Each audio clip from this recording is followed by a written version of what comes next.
You've lost an up-and-coming star this week. Your former European candidate, Ian Parsley, has defected to the Conservative Party.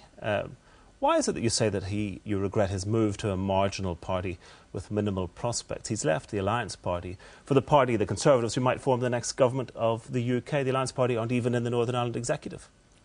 Well, I think the interesting thing about Ian's statement, apart from the fact that it was possibly the greatest tribute paid to a party, in a long time by somebody who was at that point not a member of it any longer, because it seemed to be, in fair measure, saying everything that was right about the Alliance Party, for which I'm grateful. But it seems to me that he and a small group of others may have some sort of notion that the Conservative Party is a positive, progressive party seeking to build a shared future. And I believe that he personally is as committed to a shared future as he was 3 months ago, as indeed his colleagues, his ex-colleagues in Alliance are. I think the fundamental issue is the people he is now tied up with, the so-called Conservative and Unionist new force, have clearly shown attitudes which go back to the 1950s.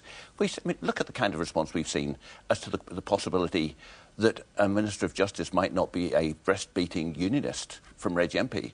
Look at the sectarianism over the question of GAA matches being shown on BBC television.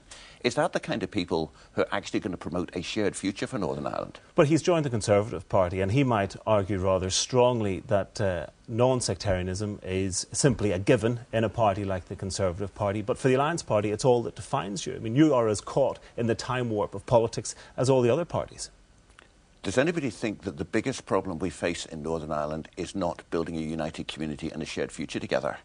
I can remember back in the first Assembly giving a programme for government 7 out of 10 because it would have been tolerable in Scotland or Wales, but it did nothing to address those issues.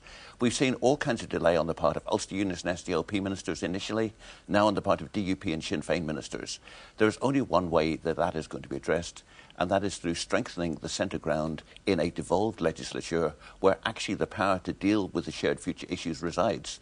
National politics has a role to play at the national level, but it's not where the battle for a shared future in Northern Ireland will be fought. So keeping Northern Ireland different is the way you'd like to see it? Keeping Northern Ireland different is a simple fact as to how things are. That is the concept of devolution in the United Kingdom, that we have 4 nations with 4 different systems of government.